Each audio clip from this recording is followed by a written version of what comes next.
Pozdrav svima ljudi, danas ću vam ispričam jednu priču. Ovo neće biti gameplay, samo ću da lupam ovo gore dole i ispričat ću vam priču.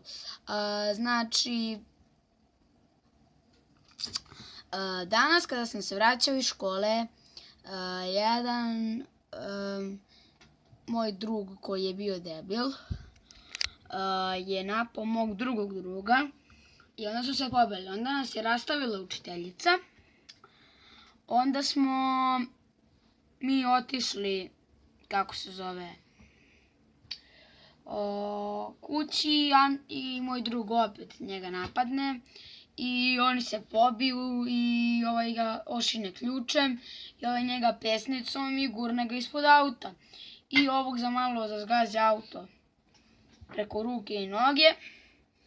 I onda ga je gađao ključevima i kamenjem i pogodio još za malo jednog dedu. Onda je taj moj drugi drug bežao, ovaj ga gađao kamenjem i ključevima i tako ljudi. Samo sam htio da vam kažem i ljudi, sada ću da vam kažem da bit će češće klipovi, ali sad nisam stvarno stigao zbog škole, puno sam im kučio, danas smo imali kontrolni i dobio sam jebenu 4, ali dobro, ajde. Tako da ljudi, vidimo se u sljedećem klipu. Ćao!